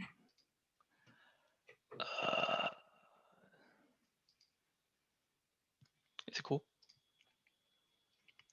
Yep. Hi everyone, we are Grabbage and our goal is to promote environmental sustainability. We want to focus on this problem because we have realized the amount of litter on the streets, especially in large cities like New York. Litter is detrimental to the environment because it releases toxic chemicals that pollute the environment and hurt animals and us, humans. It also attracts rats, which I don't think anybody likes. This major problem is not addressed since civilians have no incentive to pick up litter and throw them into trash bins. There's litter on virtually every street, with trash overflowing at every trash bin in New York City. Although there are volunteers and in some cities, this does not solve the root problem. People still litter on the streets. We want to solve this problem by targeting the fundamental cause, by giving people an incentive to dispose litter properly. And through this, a cleaner environment will emerge as litter diminishes. Our product is an app that is free to download, and when users throw trash into our designated trash cans, they will be able to earn points which can later be traded for coupons. So how do we track the amount of garbage to make sure users don't cheat our system? Well, we will have a QR code on each trash can that links to our database. The QR code is what gives the specific user the points they just earned when they throw in the trash. The camera is also linked to our database and will be active once the QR code is scanned, making sure what's thrown in there is garbage and not some random things like a rock. Our product is similar to a reverse vending machine, where you can insert recyclable containers and get coins back. However, there isn't much competition since they are mostly present in Asia countries. One example of a successful company in China is called Income, who joined with a Norway company that is currently the leader in the field of recycling. And in terms of competition, there is one in the US called Torma that's scattered in the northeastern coast area. Although they may be in New York, their product only targets recycling while we focus on trash. Our business model is mainly B2B with an additional B2C feature that is a premium plan which provides more points and better rewards. We will be sponsored by other businesses and we believe they will sponsor us because the nature of our app is beneficial to the environment. Thus, it will look good for companies who pay us to promote their ads. We will be setting up venues in malls and mutually advertising with stores and restaurants to get ourselves out to the public. Our initial launch of Grabbage bins will take place beside NYU and Cooper Union, since many college students are aware of environmental issues and are poor like us. And we definitely gonna take a free lunch coupon any day. We also contacted the New York City government and we are waiting for the response. Lastly, we'll use online platforms like Instagram, Facebook, Twitter, and YouTube. After doing some research on reverse vending machines, we concluded that we need approximately $1,500 per garbage can. In 3 years, we will be able to connect with multiple businesses to create a network that works in a consistent manner, collecting more garbage and use the extra money to extend our service area in large cities such as New York, Boston, Washington, and so on. This is our team. We're first-year student at Pratt Institute who are interested in social and environmental issues, and we want to see how we can do this through entrepreneurship. We're currently ready for initial capitalization, and we need $50,000 from you to develop our app, build the Grabbage bins, and start our initial launch. Thank you. Thank you. All Hi, right. this is Matt. I was wondering, how do you guys make money? And is $1,500 per garbage can kind of a premium price for a garbage can? Yes, it is. Because we came up with this price based on the reverse vending machine, and it's like kind of cheaper than those machines anyway. But yeah, I see what you mean. It's a little bit too expensive for a garbage can. It would be like multiple garbage bins, like all together for that. And yeah, what is your business model? Are you selling the garbage cans to the city, or how does that work? Basically, we're actually getting funds by like restaurants or some malls who want to like cooperate with us, and yeah, but our main service is to clean the litter, like those garbage on the street. So yeah, by promoting like that's a really good question. There are some really good smart garbage cans commercial on the market already. The Navy Yard has a few of them. It was actually some high school kids that actually pitched us 1 month, and 14 months later, we were looking at their commercial cans in the Navy Yard as a test market. So since there's some really good ones out there already, they sort the garbage. I mean, automatically you toss it in. You know, what's to stop one of those companies from going, hey, why don't we just figure out how to make this smart can, give people coupons? I mean, I guess I'm asking, what defensibility do you have? What's to stop anybody from doing this? Have you thought about how you could make this defensible or have some intellectual property, keep people back, So first of all, we are trying to spread the idea of protect our environment, and what we thought is that if we want to do this, we have to start from the very basic, which is clean our own like environment, clean all the garbage from the street. And we are also gonna work with government if it's possible. And yeah, that's our thoughts so far. Yeah, and they haven't developed these garbage bins yet.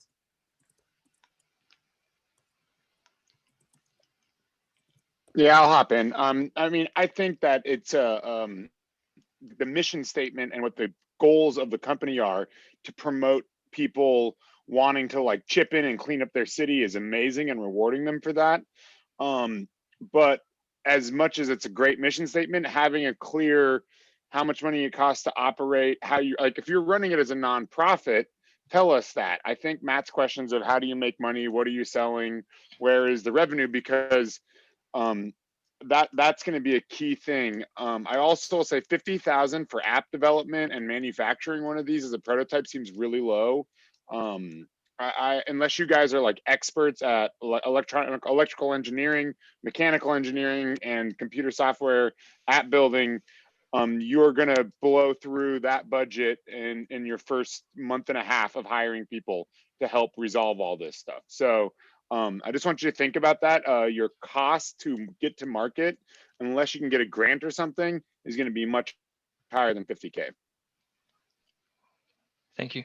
That's the budget part. We like really struggle with it because we don't really know how much is it gonna cost. Like how much is it gonna like provide our like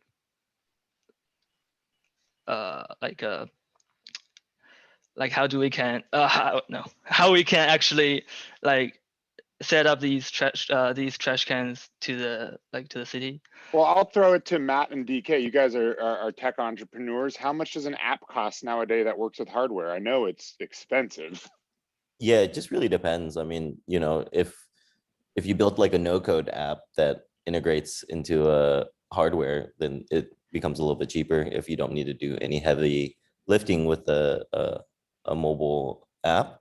But I'm not sure on the hardware side. I know that hardware is really expensive when you get into the nitty-gritty of it, especially if you're getting parts from, you know, Asia or wherever you're going to get your parts from. It gets even more expensive because it's like a time cost, and if you're hiring people and you know you got to pay salaries, so it's like 50,000 to Peter's point is not a lot of money. But you know, like I run a software development house in Asia, and you know, 50,000 could get you to like your initial mobile prototype, but not hardware. Hardware is like really expensive. I would say, from my experience, 200,000 if you were lucky on the low side to $500,000 just for the app, for the software.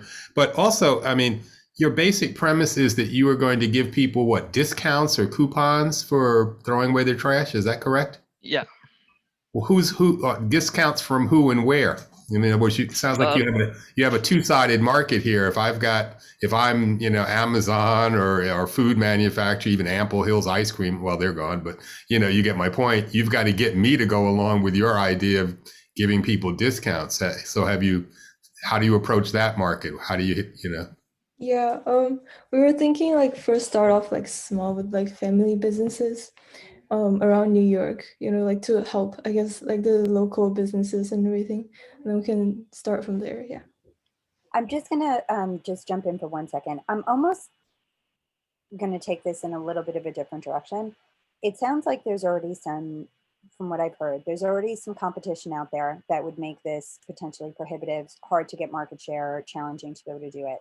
Your initial idea, the mission statement, is to encourage people to be able to throw out their garbage. So what if there was just maybe a simpler way or a stair-step approach to it, where you created the app side of it, where you're finding a reward system?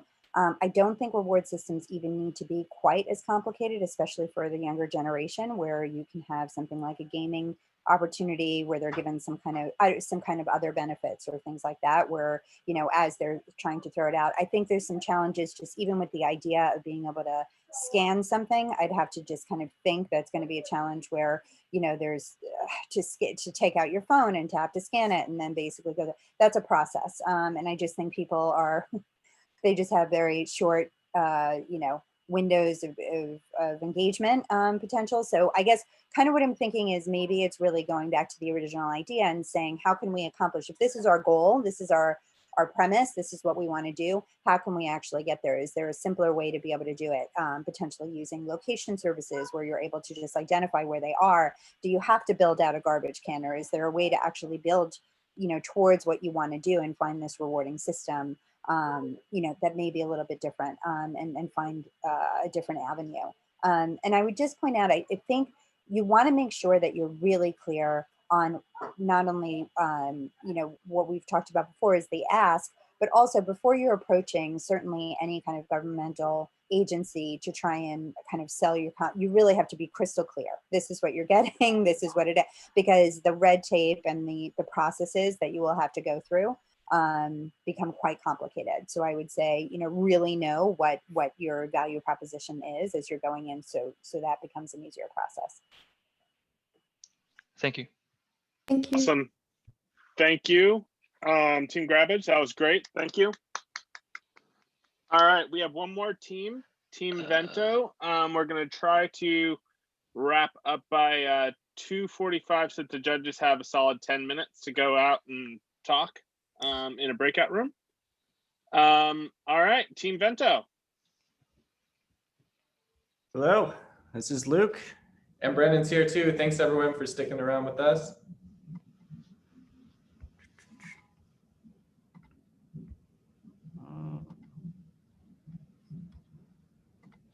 Luke's here attempting to share his screen. Yep, sorry, just a second. Okay. Click the lock. Yep.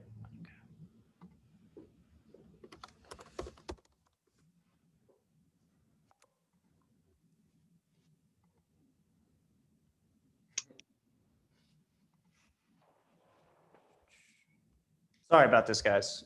It's just.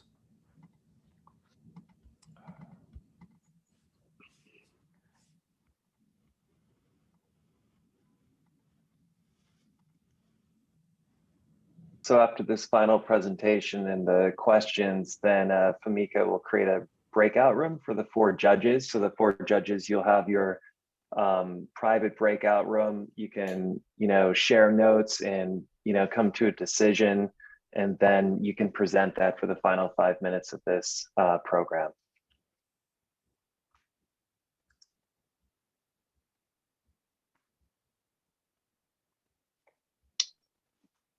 All right. Brandon, Luke, you guys. Let's try this again. Brandon, please mute your speaker.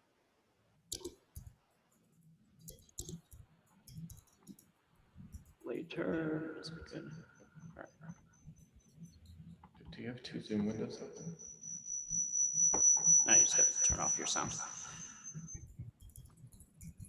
All right, can you guys see my screen?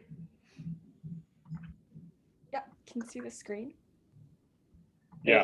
Since we restarted Zoom. Yeah, sorry about that. I had to restart Zoom. All right. All right, so here we go. You're rolling. Hey there, I'm Brandon. I'm Luke. This is the community motorcycle garage for motorcycle enthusiasts who need more space. Riding in the city has its perks. You can get places fast, you can park anywhere, and it beats public transportation. But it has its downsides. When riding in the city, you'll most likely experience one of these things. Bikes get stolen. I have footage of my Ducati being stolen last fall. Fast forward to the winter, I'm shoveling my bike out of the snow. And just this spring, my bike blew over because of the wind. If it's not one of those 3 things, you're dealing with deadly potholes, as well as every kind of substance known to man. We've identified an opportunity within the Hudson Valley to mitigate these previously mentioned issues. Additionally, we would be offering cheaper and larger space with close proximity to nicer riding roads. I find that Luke and I aren't the only ones needing this solution. There's 380,000 riders in New York. 15% of those are in the city. That's 40,000 riders. It's a prime market, a niche market that we plan to tap into. So we propose a cheaper storage alternative for New York City and Brooklyn riders. Initially, we would offer storage and access to tools, and then we would later draw additional income from private lessons, rentals, and sales. This combination of elements is poised to create a community. So essentially it is a garage similar to this where people would rent space, but they would get more of it. Maybe instead of one stall, you would have 2 or 3, allowing you to have more bikes for less money. Maybe you would ride up there and swap between bikes, or maybe you would just keep like a much nicer bike up there. Once more, Motorcycle Community Garage doesn't exist between Ottawa and New York City.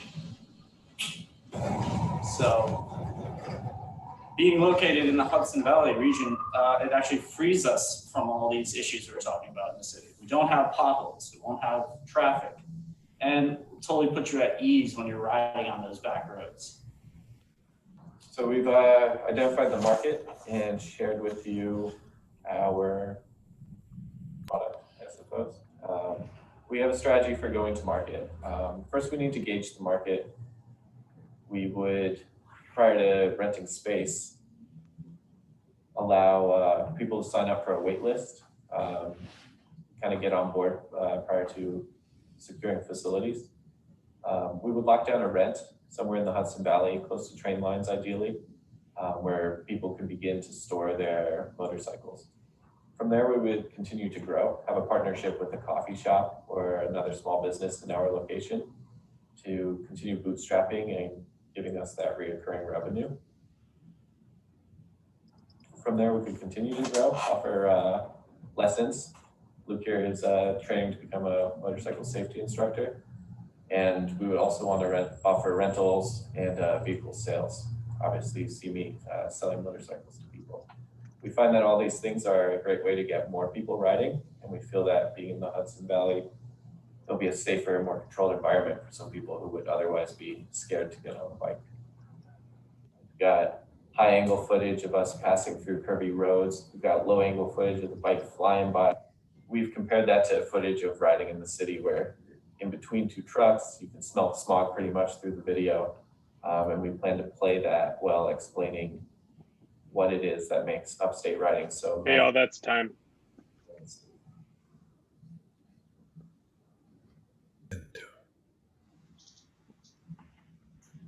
Okay, guys, this is DK. I'm not getting what this is. You mentioned all these urban problems about riding, but now you're talking about Hudson Valley. You know, are you trying to get people who have motorcycles in the city to store them in Hudson Valley and use a garage up there? Or, you know, something I didn't get it. There was a misconnection here. Well, you got it, DK. You just said it. We are creating a garage in the Hudson Valley for New York City riders to store a motorcycle in. So then I have to get on the train or the bus to get up there to get my motorcycle. Yes, sir. So another way that we and why would I do that again? So another thing that we were actually thinking about is people in the winter will take a shuttle bus from the city up to like Hunter or Bel Air to go skiing. So that exists. Like people will take their skis and they will schlep their self up there at 5, 6 in the morning. So there is a potential to kind of bridge that kind of a, I would say like a business plan or idea to more of a motorcycle tailored. I couldn't really figure out your business model, whether that was like a class pass for bike storage or like a biking community, or I just got the fact that you have to park your bike a city's away and then ride the train up there. So that was a bit confusing for me. And you know, like there was nothing about like your numbers and like how do you make money, and so I was really confused as to like what it was. And in point of fact, I don't think you have a business here saying what you're doing. I think sounds to me what you're saying you want to do is a nice marketing angle for a motorcycle garage. In other words, we've got a motorcycle garage in Hudson Valley. Let's pitch it to a bunch of people in New York. But it doesn't sound like a business getting people to get on the train, to come up to get their motorcycle and getting back on the train or the bus to go back home after riding their motorcycle. Or, I mean, you know, somehow they have to get, you know, they have to use public transportation, some kind of transportation to go get their bike, get back from their bike. That seems like a stretch, but there are motorcycle enthusiasts who maybe just want to ride in the country on the weekends or something. So it sounds like a marketing slant to a garage business, not a business in and of itself. Correct me if I'm wrong, but I'm having a hard time grasping this as a business. Or is it more like a rental, like I don't want to own a motorcycle. I don't want to have it in the city. I don't want to whatever, but I'd love to experience it. So maybe I'm going to, you market it as something like that. It's kind of this idea of a motorcycle enthusiast, but maybe who doesn't want to go through the process of owning it and storing it and blah, blah, blah, blah. But during, the springtime and summertime, they come up and they ride and they get that experience, almost like an Airbnb type of idea for motorcycles. I don't know if that has any validity. I would say that probably the best step would be to start surveying some owners and see what the interest would be. It would be much more compelling if you were to tell me that you surveyed 100, motorcycle enthusiasts that live in the New York City area, and 30% of them or 40%, because then I would have something where it's like, this is a great idea, but you actually have people who are interested in this idea. Or is it just kind of an idea that something that, you guys are kind of excited about? Hey guys, I think you need to look at some comparables. There's Hudson Stables in Hoboken. It's more for exotic cars. I believe there's the Toy Box in Aspen, Colorado. There's Arsenale in Miami. There's a lot of examples of this that exist, but as how you're pitching it, it just sounds like a motorcycle garage. And like the garage you shot your video in, I know very well. You could have broken down like, this garage is this square footage. It fits this many bikes. Each bike, we charge each bike this much to be stored there. We also have a coffee shop. Like you could have had a business model, but you kind of just talked about open roads. But honestly, when I take out the bikes that we make, or I don't own a bike right now, but I take friends' bikes, for me to get out of New York City and go ride on open roads is a lot easier on a motorcycle. So pitching me like, oh, you'll be right there, but like, I can just get on my motorcycle and I'll be to Bear Mountain faster than I ever would be in a car. And like, that's a hard sell. So it's a lifestyle business you're wanting to start, but at least understand like the basic business breakdown of like the cost of this place costs this much to rent. This is the insurance. This is how many spots we can have. Here's the services we offer. We also offer this and this. And we're trying to attract this clientele to build this out. Bento motorcycles. So that's my comments. Awesome. Thank you very much, judges. Thank you, Team Bento. Thank you, everyone. At this time, we will, judges, you will go to your breakout room, deliberate, and come back with a winner and a runner-up if you so choose. So let's pick an exact time. So at exactly 2:58. So everyone else can take a bio break to 2:58 on the dot. We're in this chat room. We will be talking about muffins. Carl, why don't you make it 3 o'clock even? Okay. Okay. You got it. 3 o'clock. Is that okay with everybody? Okay. It's too late, Carl. They're gone. So what's everybody's favorite kind of muffin? We're here. Let's talk about. I like Morning Glory. They're kind of like a healthier carrot cake, Is there a muffin? Is there a muffin that's not sweet? Scones. Scones are sweet. No, bakery scones are not. The scones are kind of like they're kind of dry. I like scones. I don't like muffins. I don't know why. I like cornbread muffins. Ah, yeah. My jam. I've always wanted to eat this isn't a muffin, but like beignets. Ooh. Has anyone I want to go to want to try it so bad. Where is that? I think it's like a New Orleans. New Orleans. Yeah. Oh, Specialty. okay. I love New sorry, Orleans that was coffee. random. You know, they have chicory. They put that in there, like the cold brew. Yeah. Chicory. Chicory's good in coffee. If you go to Blue Bottle, they put it in their cold brew. I know the most prized coffee has like elephant poop in it. Wow. Why? Well, I heard why is a they type of cat, an Indonesian cat that civet. eats the coffee bean and then it digests Yeah, it yeah, something partially like and it's that, stomach yeah. acid. Yeah, it's a civet. Is that what you mean, or do you mean there's an elephant? Climb. I thought there was an elephant one. No, it's a civet. It's like a cat. It climbs the trees and it eats the outside of the bean. So it eats the cherry around the bean and then digests it out, and then they take that out. The problem is that getting that kind of coffee, you may just be getting poop coffee, because then what a lot of people do is they'll over roast the coffee and then stick it into poop and then sell it to people as like a knockoff. That is a thing that happens. Yeah, it also costs like actual stuff actually costs like $600 a pound. So I'll stick to the Hawaiian stuff. The volcanic Oh, you want to hear ash. knockoff stories about that? About Kona? Yeah. Please. Actually, it's going there next couple weeks Oh, nice.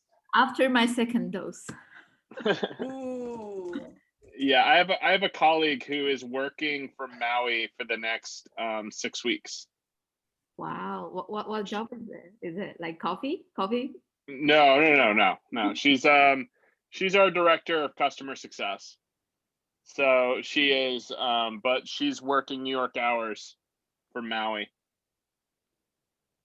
which is just terrible. It's like, it's okay. We have a lot of people that are traveling and working from random places. We have one person. I don't feel too sorry for her because she's in Maui. So you should see her Airbnb. Oh my God. Yeah. We were talking the other day, and she has one of those that opens out directly onto the water. Oh my God, it's my dream. Is it a background? Is that the Dropbox Zoom background, or it's real? No, legit. She took me on a tour of her house, a virtual tour of her house, and like, it's incredible. But also, guys, you can get a really nice like 3,300 square foot house in Honolulu, like a block away from the water, for like $900,000. Come on, like, get some people together. Actually, go. Yeah. You could Like, have right? like co-op. Sorry, type of, that's like, so not house. true. My dad is Hawaiian, and literally they have an incredible housing disparity in Honolulu specifically, where it costs about $900,000 to get a studio apartment. Let me find the listing, and I will share it with this group. I'm currently in the process of buying a home in Brooklyn, so I've had searches set up in Hawaii and New Orleans, and I will find it. It's got to be one of the most expensive places of all. Yeah. They have the highest dollar per square foot mall in the country in Honolulu. Yeah, Ala Moana Center. But they have an incredible housing disparity there, where now houses that were going for $40,000 in the 80s are going for $2 million. Let me see. Wow. Did your family buy any property in the 80s? Yes, for $40,000. Oh my God. Oh, good for them. Are you selling it now? Like what? No, absolutely not. What else? You couldn't buy anything else, you know? I was going to say that's only going to keep like becoming more valuable, right? It's safer than stocks, safer than almost anything, right? Well, it's interesting because it was built on the side of an old volcano, and so they dug out the bedrock from one side to build into, and then piled it down to build on top of. And all of the houses that they piled it down to build on top of, they're sinking. Oh, That's right. you're It's right. waterfront. It's in Iwa Beach. There you go.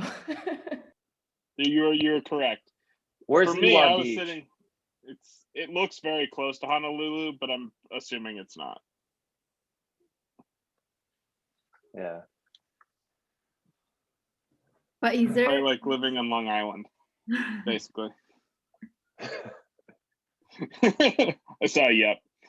It's like it's close to Central Park, but it's in Queens.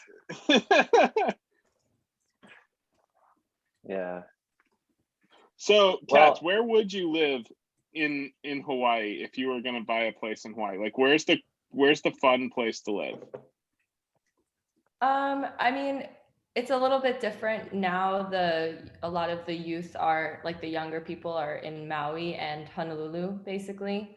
But I think the most beautiful is Kauai because it's still the most natural. You know, people, only real locals live there. You know, it's cheap, good food, good hiking. That's my recommendation. All right. That's you are not in Hawaii now, right? Where are you? No, I'm in Brooklyn, but I was last week in Hawaii, actually. Oh, man. I can't my wait to God. visit there. 3 beds, 4 baths, $4.1 million. Thank you. That's what I'm saying. I don't know what was the first one. The first one was like the concept of a house or something for 900,000. Yeah, that's in Kauai. Like, Kauai's pricing is what the man. Ooh, here's one. That's 2 beds, 1 bath, $99,000. That's got to be a ripoff. They're stealing your information. All right, I'm done. I'm not going to look at this. Well, I just wanted to say also, though, since we have about 3 minutes left, that you guys were incredible. Like, you really, really stepped up. And, you know, I was really impressed with you. And, you know, there can only be one winner. There might be a runner-up. We're not clear about that. That's up to the judges. But in any case, like, every single one of you, just by completing this program, I was saying at the beginning, you've like completed the program, and that's legit. That's something that you can actually put on your professional resume. As you guys know, I you know, oversee the career counselors at the Career Center in addition to working in entrepreneurial stuff and all the other stuff. And so anytime you want, you can meet with me, and I'd love to help you be competitive, whether it's going over your resume, going over job search strategies, outreach strategies, or interview prep. I also love doing that as well. Just all of it's completely free, of course, and it's even after you graduate and so forth. Like, you know, makes us feel good to be your ally. So, oh, looks like Peter Raganetti is asking for help. So I will join the breakout room. I have a question too. Maybe James, if you can answer that. Do we have a kind of ignition lab alum group that we can join so we know who's in the group? Or We do. Fumi, you can hook them up with all the details. Yep. I'll send it over Awesome. to you. Yep. I just put the house that I had found in the chat. It's Is that what that is? yeah, that's what that is. I'm obsessing about homes in Hawaii right now. Why do you want to move out of New York? Any sort of like thing that prompted that? Oh no, it was just literally because I was going insane working from a literal bed 5 days a week. And I was like, where's a place with space? Hawaii. And now we're just buying a house in Brooklyn. But Find one? You find your house in Brooklyn? Did you find it? We did. We found our house. Great. Do you love it? Yes, it's in our neighborhood. We're closing in the next 30 days. That's great. Congratulations. And thank you. And we're really, really excited.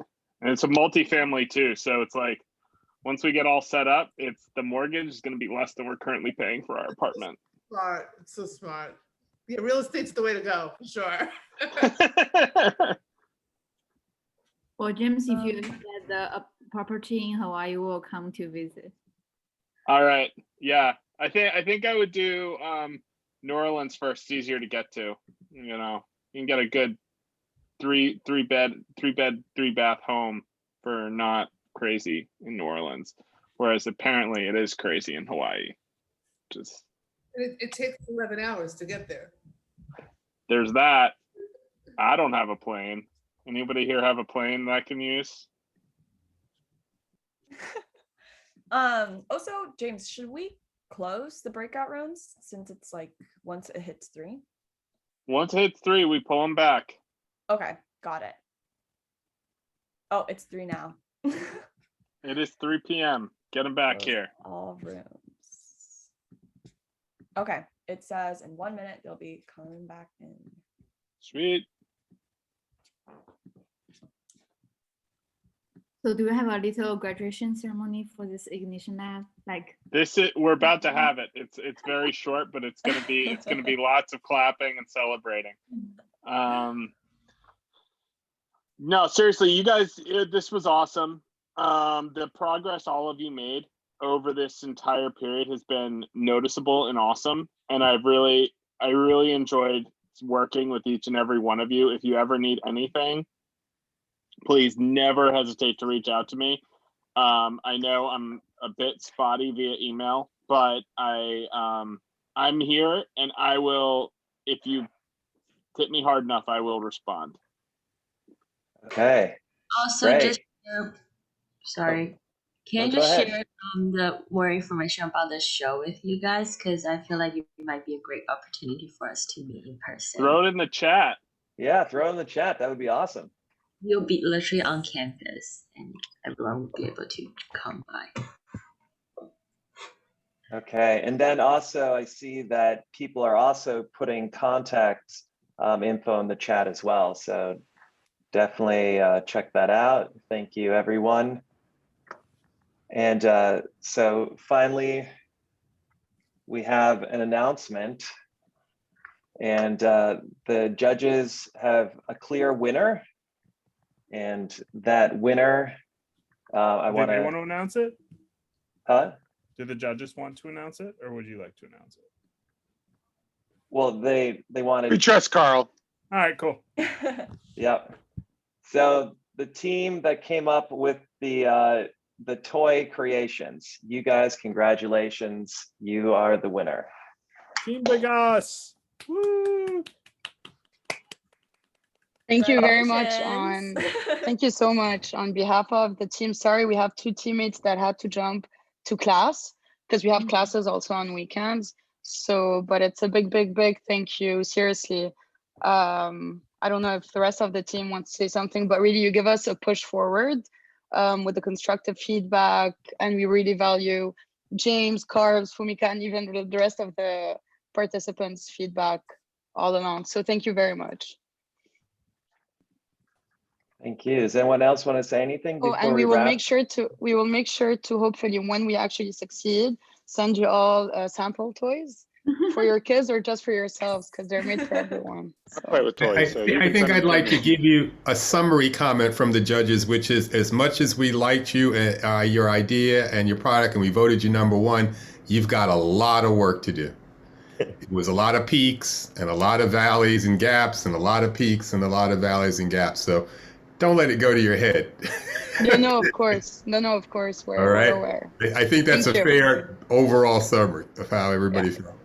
And I just want to say congrats, guys. Awesome work for you guys. Anyone who's still at Pratt studying, please look at our entrepreneurship program. Our minor, DK and I are both involved with it.